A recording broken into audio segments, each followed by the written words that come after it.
Good morning to all. Hello, good morning. ಕೇಳ್ತಾ ಇದೆಯಾ? Okay. To- Today is some special day. Probably all of you may be knowing. What is the speciality of this day? Yeah, that's the June 5th. It's an important day for all of us and more particularly to the students of life science. Isn't it? So, World Environmental Day is celebrated on June 5th, and celebrating means not sending the messages from one member to another member or from one group to another group, but you should be able to contribute yourself to this environmental day, at least by planting one seedling. Because rain has started, just either it may be flowering tree, I mean ornamental plant for flowers, or it can be wild plants, or even it can be vegetable plants, or it can be medicinal plant, anything. Just token of the day, all of you can plant at least one seedling today, and then go on observing it, how it grows. So I hope all of you will contribute positively for the betterment of the environment. With this,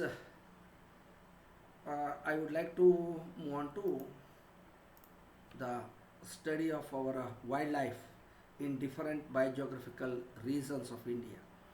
Actually, it is the study of wildlife. But to study the wildlife, what we have done is we have divided the uh, India into 10 different biogeographical regions or ranges, and in each range we have tried to understand the diversity of our wildlife. So now in the last class, if my memory goes right, we have discussed about the Trans-Himalaya and Himalayan region.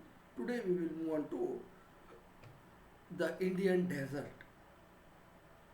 So when we hear the term desert, we have some preconceived notion that desert it is full of sand, no what you call no water, no trees, no plants. That's true. But in spite of all this hostile condition, there are certain organisms, there are certain wildlife, and even plants also. When we talk about Indian desert, it consists of mainly Rajasthan, Kutch, and small part of Delhi and part of Gujarat.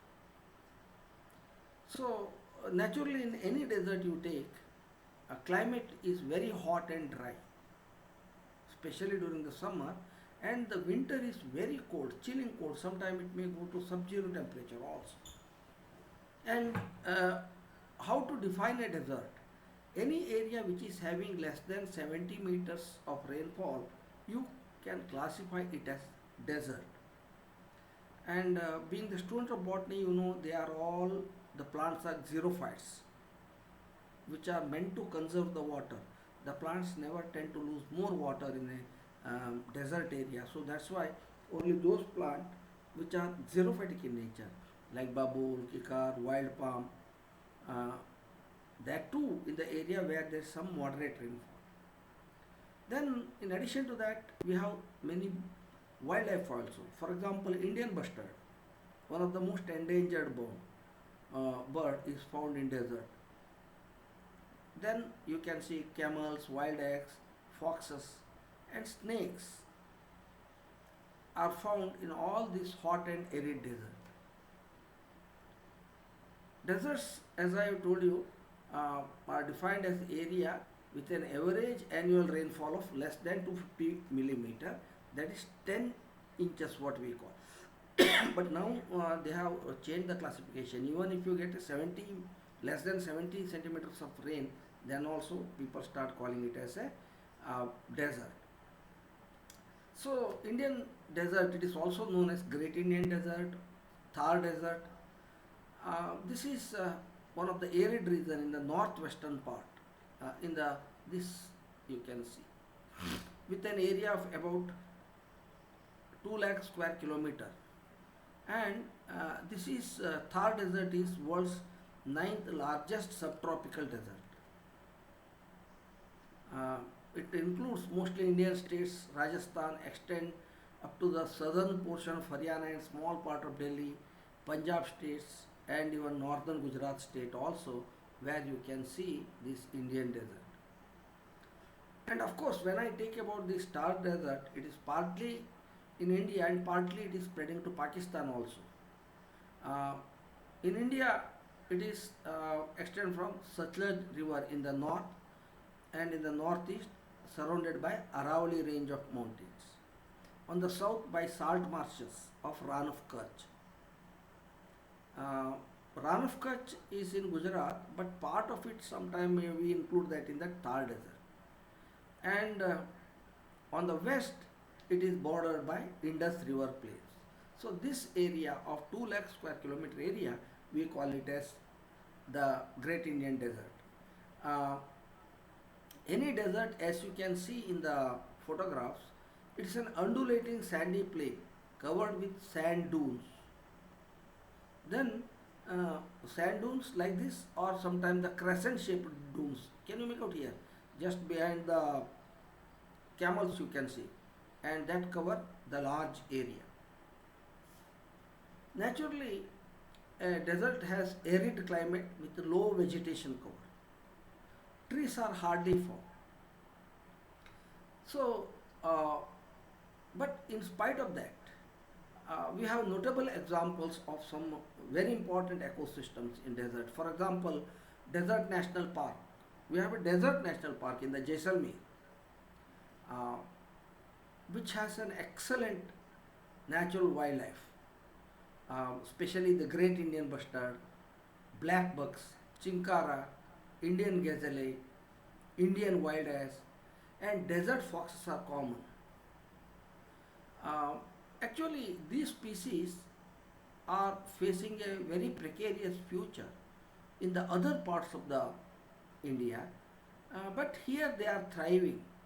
Uh, of course, one should agree to the fact that life in the desert is very harsh, and in fact, the environment itself is harsh.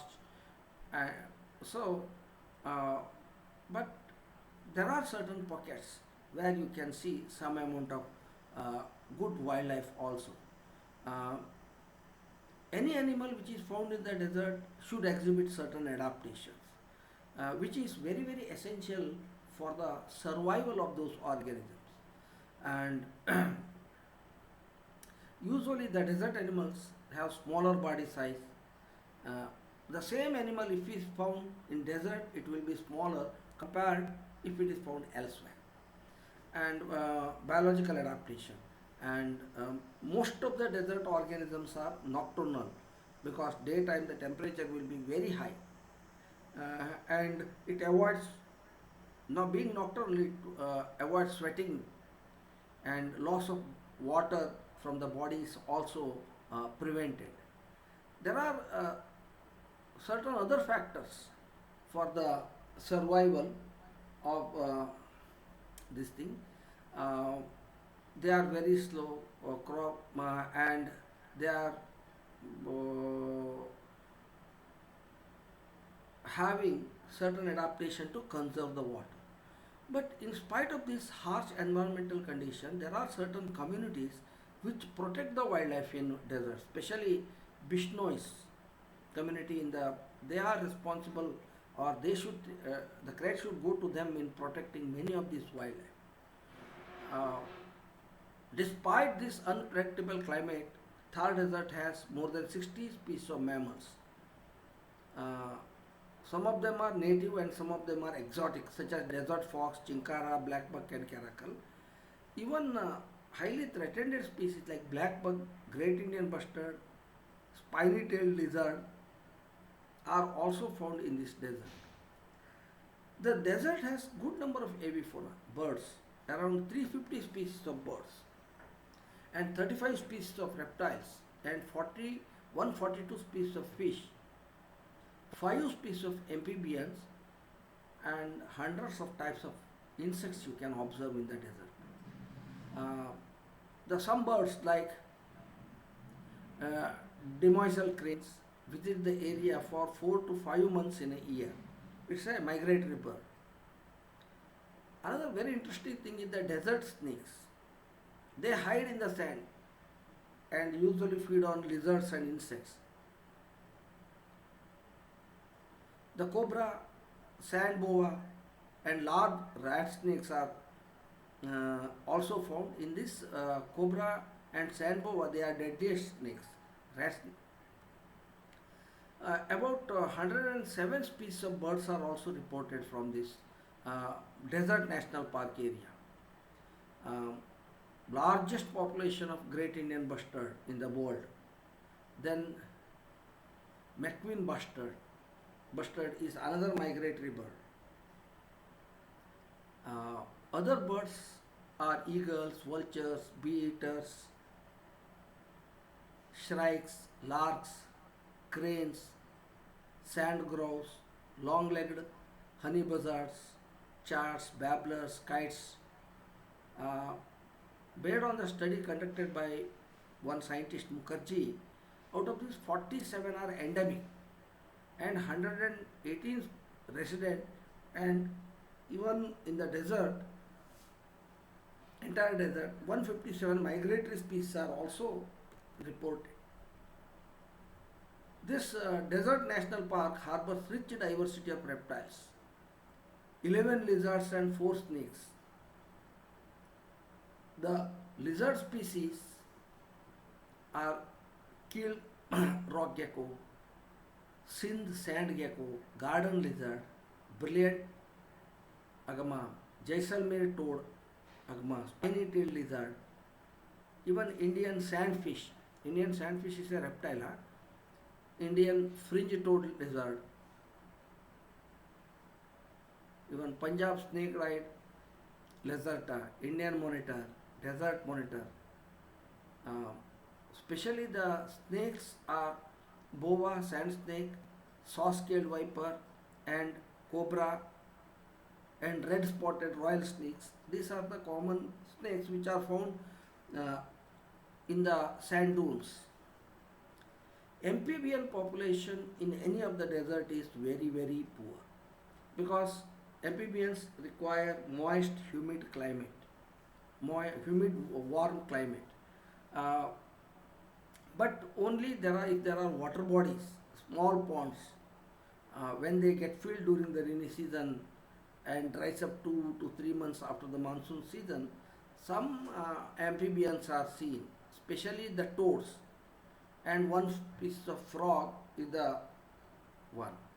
So these are some of the photographs of the desert animals.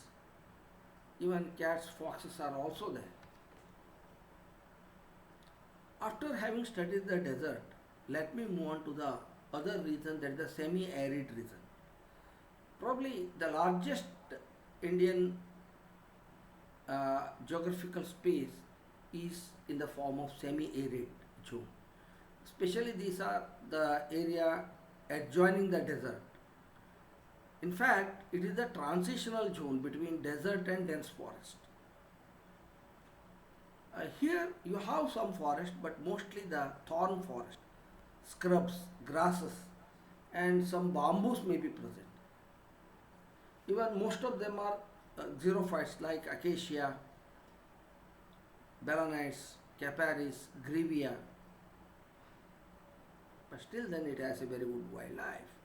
The Asiatic lion, where you find is the Gir National Park in Gujarat, comes under this semi-arid region.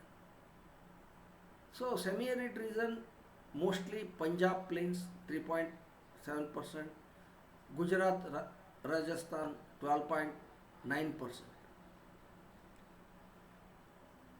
Grass is the dominant, and palatable shrub layer in this zone supports the wildlife, especially the herbivores. Especially the cervid species, sambar, cheetal, are found in this region. Wooded hills or moist valleys, you can see them. Even this region with less then 70 centimeter rainfall. Natural vegetation consists of thorny trees and bushes. And Gujarat, Rajasthan, even Madhya Pradesh, Uttar Pradesh, Haryana, even a part of our Karnataka, the northernmost part, also comes under this region. Um, Mainly, you have acacias, palm, euphorbiaceae, and cactus. Trees are scattered and have long roots penetrating deep into the soil in order to get the moisture. And xerophytic plants, we can see that. But in this forest, in this thorn forest, or in this semi-arid region also, you can see common animals like rats, mice, rabbit, fox, wolf, tiger. Already I have told you the lion, wild ass, horses and camels. And very interesting is the high density of wildlife, mainly ungulates, because they are herbivores, and this area is known for grassland. And herbivores include nilgai, blackbuck, four-horned antelope, chinkara or Indian gazelle, sambar, spotted deer.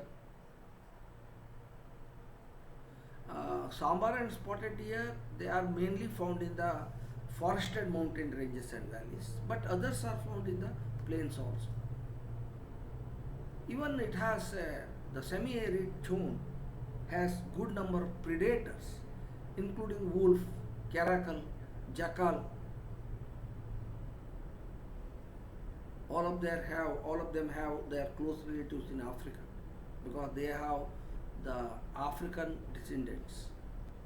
Two finest tiger reserve, what you call Ranthambore and Sarika uh, tiger reserves, are located in the Aravali, and that is also coming under arid zone. Uh, Even you can see uh, here in the semi-arid zone, you don't see great endemism. Mostly the wildlife is more generous. Uh, Even there are, apart from the one which we have already discussed, there may be other animals like sloth bear, lesser floricone, the great Indian bustard, mugger, gharial, several turtles, waterfowl. Waterfowl may be resident waterfowls as well as migratory. So this is about the semi-arid zone. After having studied the semi-arid zone and its wildlife, now let's move on to one of the very important biogeographical region of India, that is the Western Ghats. This Western Ghat becomes more prominent for us because of two reasons. One is it is one of the hottest hotspots of biodiversity in the world. And second one is it is part and parcel of our own life, because we are all living in this Western Ghats. So that's why I think it is very important to know in more details about the Western Ghats compared to other things, because whatever the things that happens or whatever the thing that is there, it directly influence on our life, or we are also directly influencing on the Western Ghat. So because of all these reasons, the Western Ghats are very very important from for our very livelihood, and not only for the livelihood of the we people living within the Western Ghat, but also it has far more consequences, impact on the world environment. So this is that's why this Western Ghat is considered as the hottest hotspots of biodiversity. Naturally, when I say it is the hottest hotspot of biodiversity, in India we have four hottest hotspots of biodiversity, which you know. Two are exclusively in India, two more we are sharing with neighboring countries. The exclusive hottest hotspots of India are, one is the Western Ghat and another one is the northeastern forest. Uh, Even this Western Ghat influences the climate and environment of the entire nation. So, uh, because of all this reason, I think let us study the Western Ghat in detail. Now, the very first question is, what is Western Ghat? Western Ghat is the zone extended from Kanyakumari in the south to Tapi river in the north. I can say that that is from the southern Gujarat along the coast up to the Kanyakumari. It's a stretch. On one side Arabian Sea, on the other side we have the Deccan Plateau. This narrow stripe, which is about 2700 meters altitude also, sometime it may be sea level. So there is the diversity, even the Western Ghat topography. Western Ghats start from zero mean sea even up to 2000 meters elevation, 2700 meters elevation. So this Western Ghat is rich in evergreen forest. Uh, though there are many confusing statements with respect to the number of species, roughly it has 4000 species of higher plants. When I say 4000 species of higher plants, total number of higher plants in India is 15,000. 4000 species are found in this Western Ghat. That accounts about 27% of Indian higher plant richness is found in the Western Ghats. Out of this 4000, 1800 endemic species. All of you know what are endemics. Endemics are those organisms which have a restricted range. So there are about 1800 endemic species out of 4000 species. The Western Ghat receives heavy rainfall, about 2000, more than 2000 millimeters of rain every year. And naturally, this rain comes from the monsoon. So that's why the Western Ghat climate is said to be a monsoon climate, because we receive the rainfall from the monsoon. Already just it has started. Yesterday it has reached Karnataka, and the rains, the precipitation is going on. Though Western Ghat originally is a natural forest, since last 200 years, lot of changes have taken place in the Western Ghat. The forest has been replaced by tea, coffee, cocoa, rubber, and cardamom, and cinchona. These are all, either they are commercial crops or spice gardens. Cocoa, cardamom, and all those things. So others are tea, coffee, they are cash crops. Because the Western Ghat provide an ideal atmosphere for these plants. Even subtropical forests also occur in Annamalai and Nilagiri hills, which has an elevation of around 1800 meters. This zone, the Annamalai and Nilagiri hills, part which is found partly in Kerala and Tamil Nadu, and they have a large population of Nilagiri langur, tiger, leopard, and Indian elephants. Now, before studying the understanding the diversity of the Western Ghats or the wildlife of Western Ghats, let's try to understand the history of Western Ghats.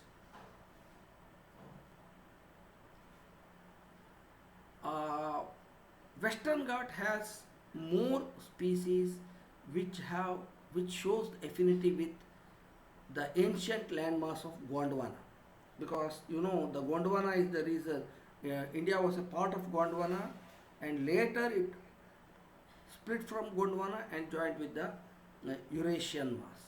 So naturally, when this entire India got separated from Gondwana, it carried many of these Gondwana affinities with us, especially in the early Jurassic period. Then what has happened? For some time, some period of time, India was an island, totally island, because it was moving from Gondwana to Eurasia, northernwards. In between, there was a vast expanse of sea. In this, the India was there. Slowly, Indian landsman pushed it together with the Eurasia. So, first it was a part of Gondwana, then it was an island, then it hit with the Eurasian land. So, because of all these things, we have many affinities with the Gondwana also, and Western Ghats. Being in the south, we have more influence of Gondwana rather than the Eurasia.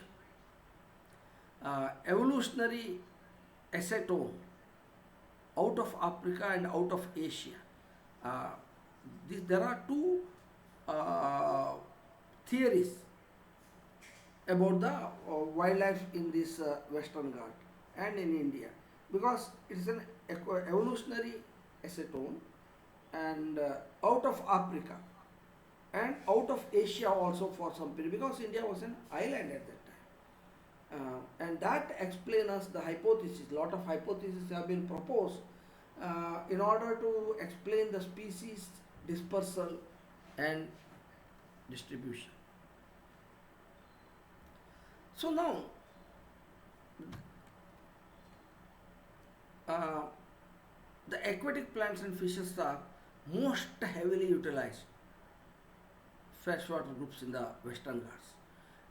28% of aquatic plants are harvested for medicinal purpose. 14 and 13% are used as food for people and animal in this one. And all these things are mostly from the Gondwana influence. 18% of molluscan species that we get used as food for humans. More than half of the fish species harvested is used for human consumption. IUCN, International Union for Conservation of Nature. International Union for Conservation of Nature. It brings out the red list and it reveals 12 freshwater fishes, 6 molluscans, 4 dragonflies are critically endangered. Whereas 53 species of freshwater and 4 molluscans are highly endangered. See, this will give you the idea of Western Ghat. See, this is the Western Ghat. On one side we have Arabian Sea, all this area are the southern peninsula, and is formed by the Malabar chains and chains of mountain, and that is running parallel to Indian western coast. These are also called as Sahyadri Hills. If you go to the southern part, they call it as Malabar Plains. It starts from Gujarat, Maharashtra, Goa, Karnataka, Kerala and part of Tamil Nadu. Though it's a continuous tract of mountain from Gujarat to almost central Kerala. Later there is a gap. Here you can see the gap in the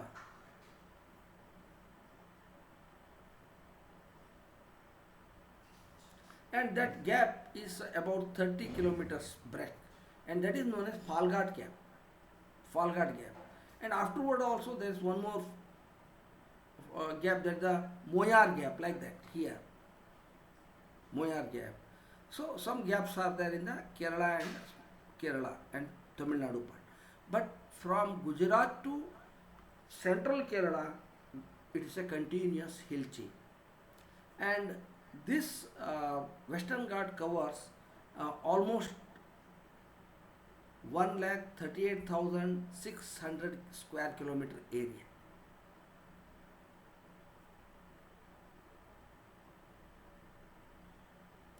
So this is along with the forest and the freshwater ecosystem. This our Western Ghat is one of the world's 34 hottest hotspots. uh, the very peculiarity, speciality, or uniqueness, if you wish to talk, the freshwater ecosystem biodiversity in the Western Ghat is highly diverse, unique, and not only that, it's of much importance to the livelihood of the people who are living in the uh, Western Ghats. There are many good freshwater rivers, streams in the Western Ghats. These fall under five important ecoregions. One is Narmada Tapi, second one is Northern Deccan Plateau, Godavari river system, third one is the Krishna river system, then southern eastern Ghat, that is the Kaveri river system, and western Ghats, west flowing rivers. Actually, many of these rivers originate in the Western Ghats but flows toward the eastern side. So they are very lengthy rivers. Either you take Narmada or Godavari or Krishna, Kaveri, whatever the things. They originate in Western Ghat but flows toward the eastern side. So they have a very long course to reach the ocean. They join with the Bay of Bengal. But typical Western Ghats rivers which originate in the Western Ghat and join the Arabian Sea, they are all having very short course. Like take the example of the four major rivers that we see in our Uttarakhand district, either Kali, Gangavali, Sharavati or Aganashini. So they all have a maximum length of 125 to 200 kilometers length. Sharavati also originates in Shimoga Ambutirtha and joins sea in Honavar. And Aganashini, the same thing, something 124 square 20 kilometers. Kali also, or Gangavali. So these are all the west flowing rivers which originate in the Western Ghat and merge with the sea. They are all of very short rivers compared to the rivers which are flowing to the eastern side of the country. This Western Ghat is also a part of Western Ghat Sri Lanka biodiversity hotspot because we share the same type of biodiversity with the Sri Lanka also. So, any area to qualify as hotspot, it must meet two criteria. That is, the first one is it should contain at least 1,500 species of endemic plants and even which has lost 70% of its original habitat. That has been proposed by Meyer et al. In 2000. That makes these two criteria makes our Western Ghat a biodiversity hottest hotspot. Even the freshwater biodiversity constitutes a vitally important component of the planet. The species richness is relatively higher than that in the terrestrial and marine ecosystem. The number of species, different species, that is found in this freshwater habitat is much higher than in the terrestrial, that is the inland waters, what we call, and in the marine ecosystem.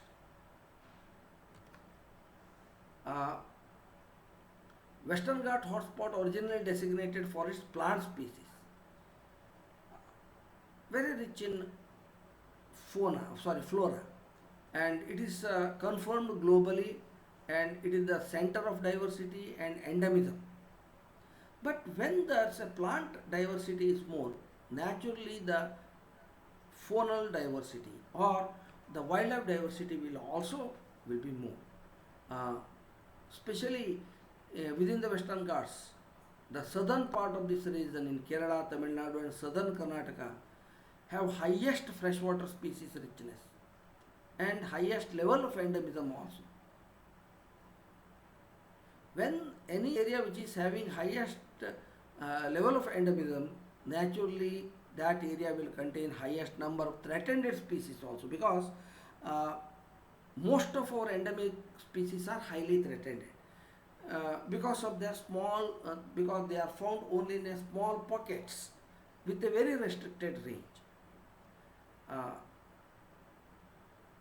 so that's why the southern Western Ghat experience highest level of threat to freshwater species also. Uh, if you in the Western Ghat, even if you see, the Western Ghat region in the Maharashtra has recorded lower diversity value compared to southern region. Southern region is more rich, whereas if you go to the northern region, Maharashtra and other things, they are slightly poor. We in the Karnataka, we are in the central Western Ghats, remember. So that's why it is the confluence point of southern Western Ghat as well as the northern Western Ghat, and that's why we do have very rich in biodiversity. Uh, Aquatic plants and fishes are most heavily utilized freshwater groups in the Western Ghats. Actually, 28% of the aquatic plants are harvested for medicinal purpose. 14% is used as food by the people and 13% as fodder. 18% of the molluscs that we observe here, they are used as food. Now, after this brief introduction, let me move on to the study of the biodiversity. First, in brief, we will know the plants, because unless we understand the plant biodiversity, we will not be able to correlate the richness of the wildlife in this region. There are 5,000 different plant occurs in Western Ghats. 1,700 are endemic to Western Ghats. There are many wild relatives of economically important species. What do you mean by wild relatives? They are the relatives of our cultivated plant. To give one or two examples, we cultivate rice here. But even if you go to forest in the forest also, you have wild rice in Kannadದಲ್ಲಿ ಕಾಡು ಭತ್ತ.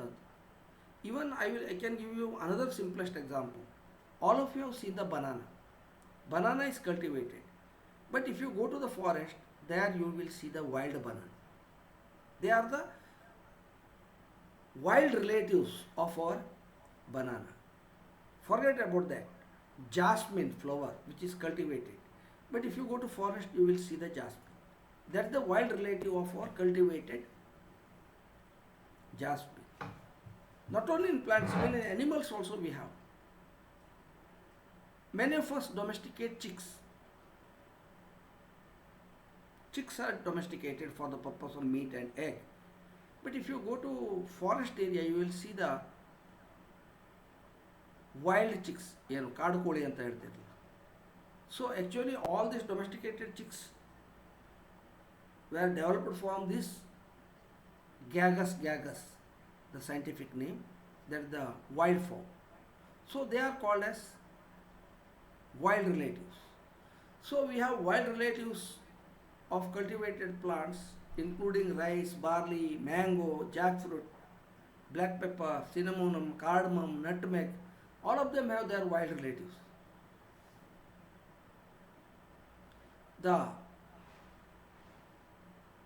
Even there are certain palms like white sago palm, whose starch and sap provides alternate source of food and drink. What has happened? Even if you go through the history of the Western Ghats, people never died because of the starvation.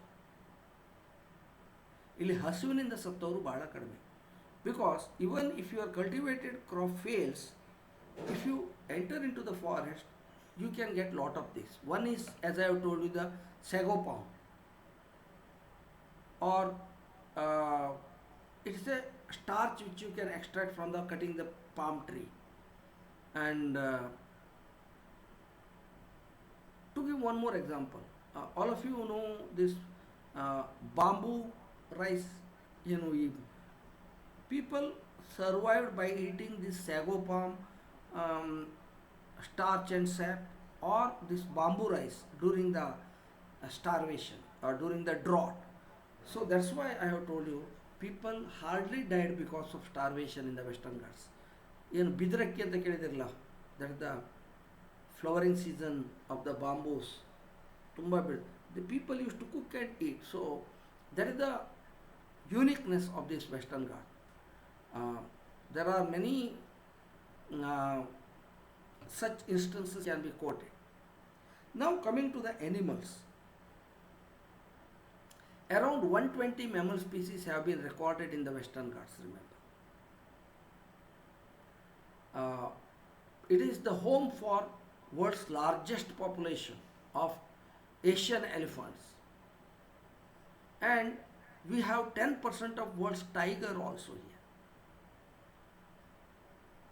Then there are some endemic mammals like Nilgiri Thar,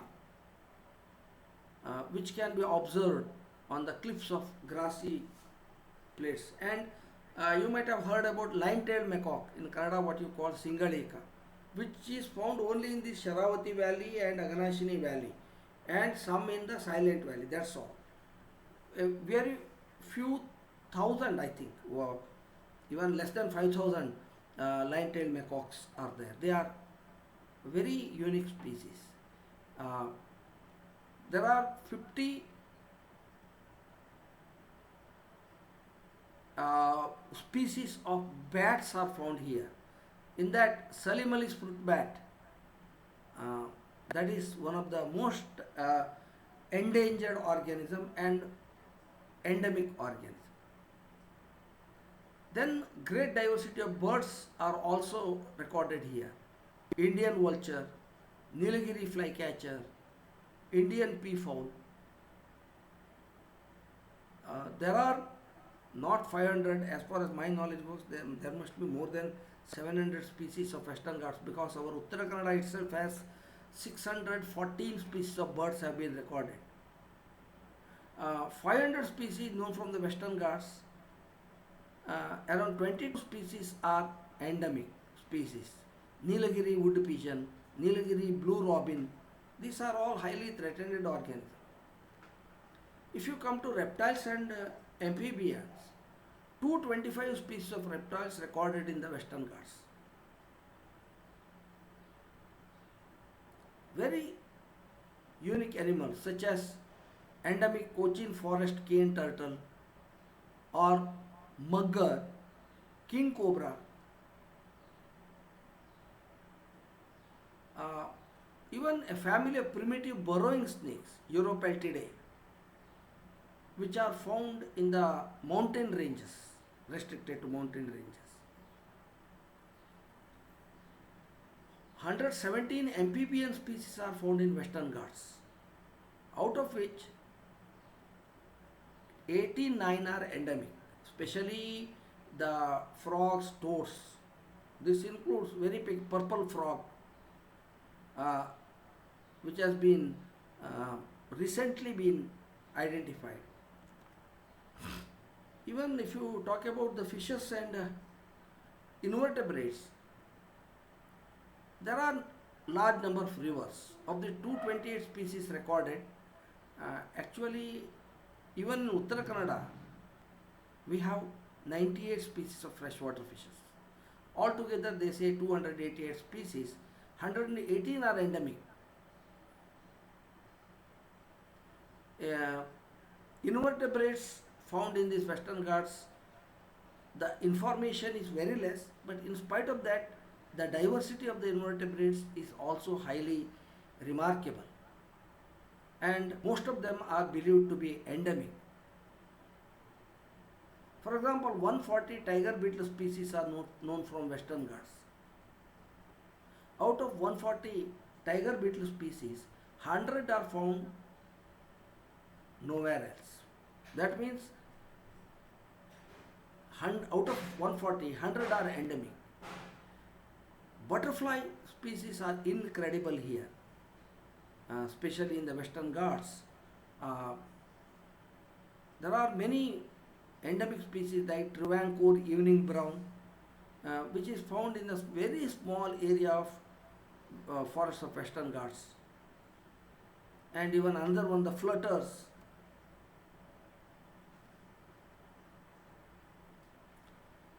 The greatest diversity in case of the, or the highest diversity in case of this Western Ghat is with respect to freshwater fishes and amphibians. There are 290 species belonging to 11 order, 33 families and 106 genera.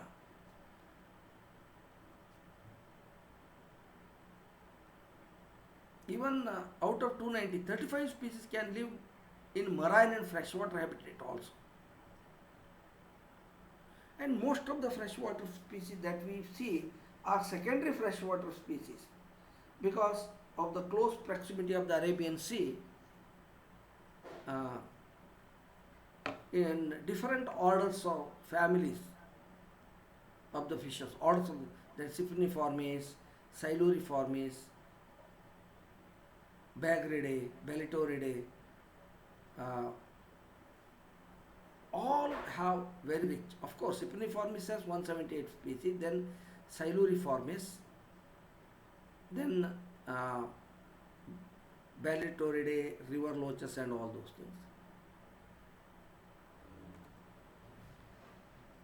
Even different species, highest species richness, 133 to 160 species is found in the river drainages of Western Ghats.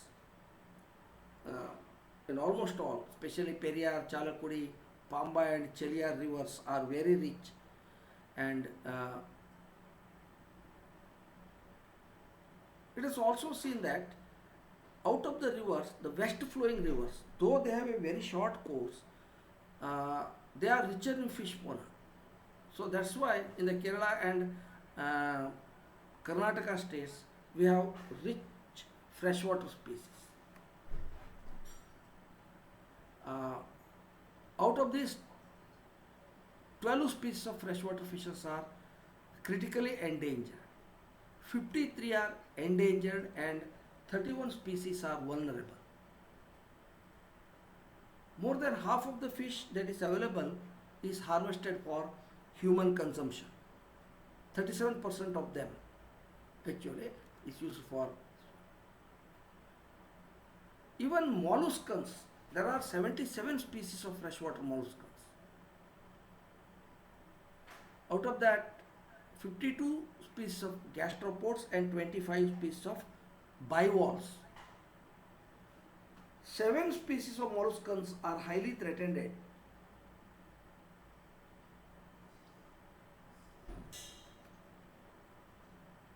So they are endemic bivalves, whereas there are some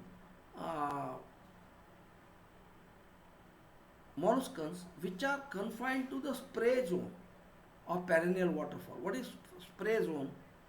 They are not seen actually in the waterfall in the water. When the water flashes in a waterfall outside, a spray zone is created.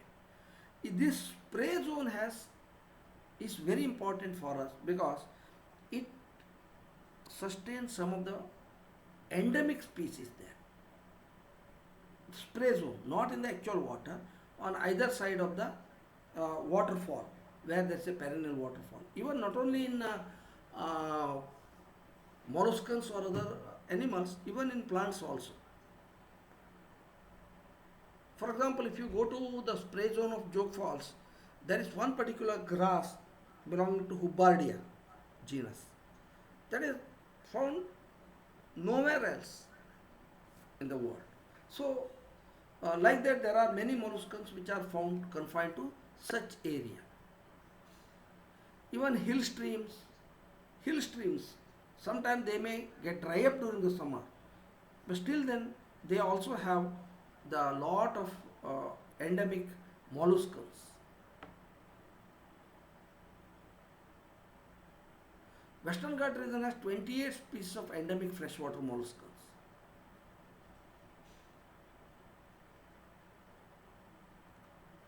So, in the end, I can say that Western Ghats is a very unique ecoregion which covers, though it covers only 6% of the total land area of India, but it contains 30% of the species richness of major plants and animal groups of India. Land area is only 6%, but the diversity is 30%. Uh, Another very interesting thing, the Western Ghats not only harbor high level of species richness, but also contain many of the endemic and threatened species, and most of them are on the verge of extinction.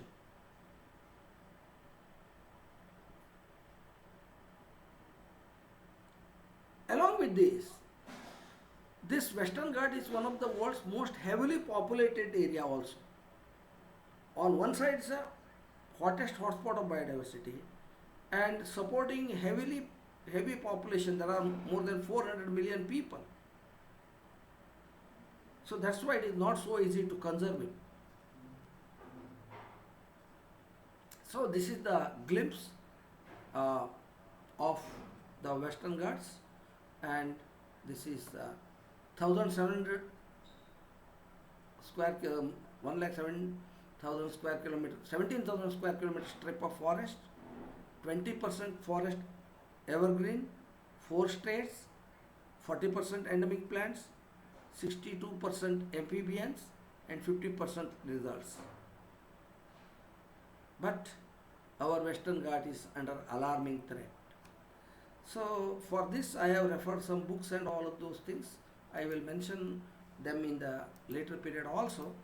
And with this I would like to conclude saying that we are very fortunate to be a part of the Western Ghat system. Western Ghat has provided lot of things to us, and at the same time it is equally important for us to conserve them. We cannot only take the benefit from the Western Ghat, it is our responsibility also to conserve or manage the Western Ghat for the livelihood of the future generation. So any doubt? Yes?